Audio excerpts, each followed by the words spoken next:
Biggest target? Kids under 5. Kids have 5 times the financial risk over an adult. Overall, the identity theft areas, 51 times greater. It's considered to be the newest form of child abuse. Child identity theft, according to the 2014 reports, had a 35% increase. The young and even the unborn are being affected. Baby identity theft, a predictable number that allows the theft before the birth. How can this be? Check out this news report and see for yourself. This morning on Today Investigates, the new twist on an old crime, identity thieves now targeting babies. NBC's Jeff Lawson is here with information parents really need to know. Jeff, good morning. Yeah, this is an important one, Ann. Good morning to you. I know your kids are in high school now, and so they're a little older for this, but for a lot of us younger parents, the question you have to ask yourself, when was the last time you checked your child's credit report? I know I haven't. I have 2 little girls. And the crooks know it. Now they're so advanced, they can actually steal your baby's social security number before they're even born, racking up millions in debt. This morning, we track down the alleged thieves and show you exactly how they do it. Egan is only 2 years old, but already owes thousands in credit card debt and has declared bankruptcy. You think this must be a joke, and then you realize, no, this is actually incredibly serious. 9-year-old Riley is in default on utility bills. Her social was stolen 11 years before she was even born. As a mother, I was shocked and angry and violated. Katie was only 3 years old when crooks stole her identity. Now, as a teenager, her credit report shows over $750,000 in debt, all at the hands of ID thieves. A scary thought for a young girl. I mean that because it is illegal, they should be in jail. But they're not. In fact, we found 2 men using her identity, living free. How did you get her social security number? You don't want to talk? This guy works at an auto body shop just miles from Katie's house, and we tracked another one. According to the credit bureau, you're an identity thief. Working at a local 99-cent store, a leading credit bureau says both these men stole Katie's social security number to take out mortgages and auto loans. It's not fair. But they're still out there. Mm-hmm. Our Today investigation discovered thousands of young victims. Why are babies' identities in particular so attractive to these thieves? It's a blank check for these criminals. The child doesn't realize that they have a problem until they start using their credit. And that may not happen until your child is 18, applying for their first loan or credit card, giving thieves free rein with their identities for years. Never in my wildest dreams had I thought to run a credit check on my son, and what parent would run a credit check on their child? He's in diapers, he's crawling. Stealing their socials is easier than you think. That number is actually a code. The first 3 digits stand for the state it was issued in. The last 6 digits stand for the approximate date it was issued, a clue to the person's birthday. Now, using simple software, crooks can actually predict kids' numbers, meaning when your newborn gets their number at the hospital, it may already be stolen, which is exactly what happened to Riley.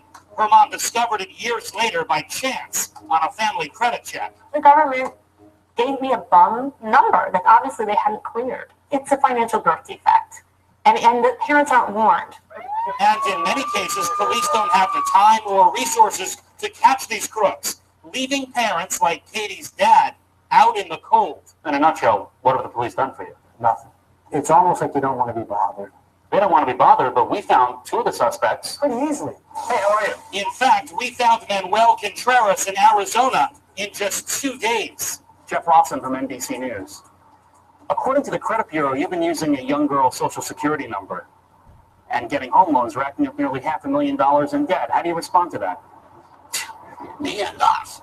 $500,000. Have you been using a young girl's social security number and passing it off as your own? I don't understand.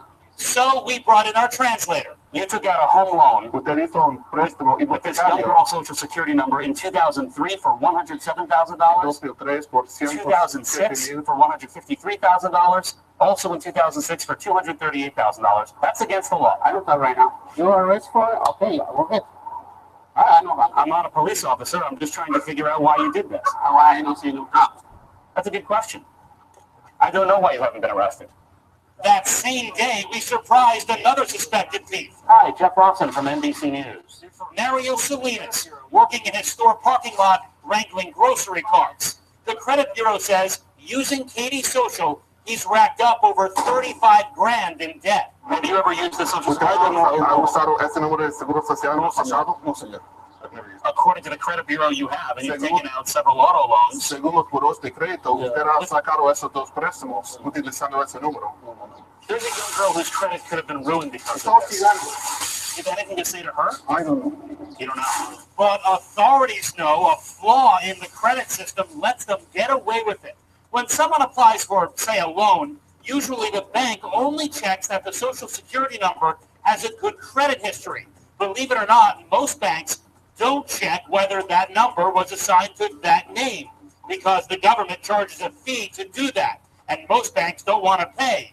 So thieves can use a child's identity over and over again. That seems ridiculous. The system definitely has a gap. And for parents, cleaning up the mess can take years and haunt your child, ruining their credit as adults. Do you want to say anything to this young girl's family? You don't want to say anything to them? Are you going to stop using this young girl's Social Security number? I talked to my lawyer first. I call you, I talk to you. Everything. Okay? Okay. Well, I'll wait for your call. I call you. We're still waiting. He's still out there. He's free. Burns me up. He can walk around living on my child's social and nothing's being done about it. But there is something you can do about it, a credit check for your kids. It will tell you if anyone else is using their identity. For more information about how to get a free credit check right now for you and your entire family, all you have to do is go to our website, today.com. All the information is right there for you. By the way, the government is trying to make it tougher for thieves. Beginning next month, new Social Security numbers will be more randomized, making it nearly impossible, Anne, for crooks to predict them. But still, thousands, if not tens of thousands of cases out there right now. Well, as long as it's going to take to close this gap, Yeah. what can parents do if they suspect their children's identities have been stolen? Right, so if you do that credit check and it comes back that the identity is stolen, really only one thing you can do is immediately put a freeze on your child's credit, so that way it'll prevent any future theft. But it will take years for you to call the credit card companies and the credit bureaus. The burden is on you to prove that your identity has been stolen, and it is a major pain. It is infuriating, Jeff Lawson. Thank you so much. Madison, she discovers that she was a victim 10 years earlier when she was just 6 years old. Madison's Social Security number is being held by at least 2 others that she is responsible for in paying the taxes. Check out what her story is and how it's affecting her at just age 16.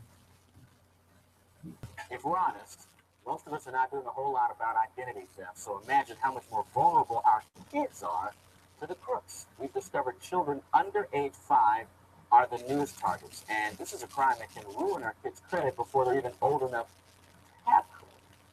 It happened at age 6. It's really scary. Just to think what could happen to me in the future and what it's going to affect. 10 years later, Madison Polanski had no idea what was stolen until this surprising letter arrived a few months ago saying she owes more than $1,000 in taxes on a $33,000 income.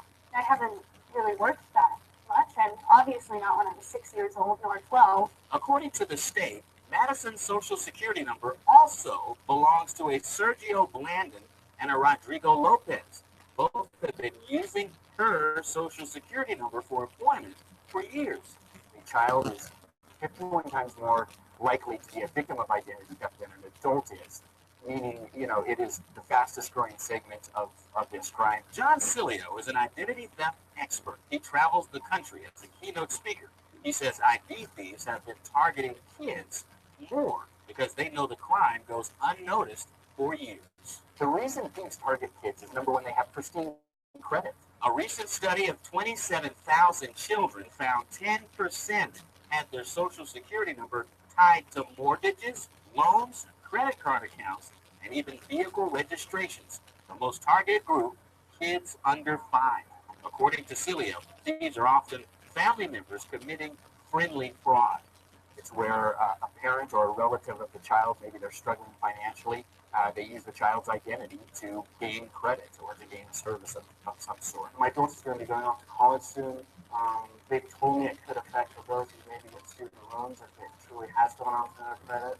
It's scary to know that those might not be as big of an opportunity as they could have been. All right, some ideas on how to fight this. Beware what you share. Every time you get information on the web, on social media, or any kind of form, it could end up in the wrong hands, so be careful. Also, focus on prevention. Our expert says it's a good idea to sign up for one of those ID theft monitoring services. Those can help with prevention and recover a victim's credit. And be proactive. Our expert says it could take 10 to 15 years for a parent to discover child. Disabled and elderly. They too are also targeted. Take a look in this report showing how they're getting access to and taken advantage of. Police in Henry County are investigating a string of identity theft cases at a local nursing home. Channel 2's Amy Napier-Bateri, live near the facility in Stockbridge, with how patients realized their information had been compromised and why investigators think there could be more victims out there. Amy? Justin, investigators started hearing from people being treated here at the Laurel Park Rehabilitation Facility regarding phony credit accounts being opened in their name. Police tell us someone working at the facility was targeting patients there, many of them disabled and elderly, and managed to access up to $35,000 worth of credit, all in their names. That's not right, is it? Nancy Rowell Crane says her mom, Grace Rowell, is totally dependent on her care. The 84-year-old suffers from memory loss and recently fractured a hip. She went to Laurel Park Rehabilitation Center in Stockbridge for treatment. That's where she likely came in contact with this woman, Tawai Collins. Detectives advised about 8 victims they believe they were all at that location in Stockbridge receiving some type of rehabilitation or treatment at some point. Rowell Crane says someone at the facility asked for her mother's insurance information a second time because it was missing from her file. A short time later, letters from credit card companies started showing up in her mother's home, referring to suspicious applications or notices of suspensions on accounts, like this one from the Home Shopping Network, which she says her mom never opened. It scares me for all the patients because this is a vulnerable population anyway. A 69-year-old patient at the facility told police someone claiming to be with the insurance company called asking for personal information. After getting fraud alerts on her cell phone, she called her bank, which told her a woman named Tawai Collins was claiming to have access to the patient's account. Rowell Crane got her mom's credit report and noticed a strange McDonough address. Police got a search warrant and arrested Collins there. They also found financial documents and merchandise bought with credit in victims' names. Rowell Crane wants to know why her mom's information wasn't better protected at the facility. They have yet to reach out to me to even tell me this has occurred. And so I know that there's probably other patients there that have no clue that this is a possibility. We reached out to Laurel Park as well as their corporate management today, but an administrator told me they could not comment on this. Police say they are working to find out if Collins was in fact operating alone, and they want anyone who's been treated at the facility since June to go back and check their credit records and call police if they see anything suspicious. We're live in Henry County. Amy Napier-Bateri, Channel 2 Action News, Night Beat. Now let's hope to make some quick progress. Thank you, Amy. And the dead.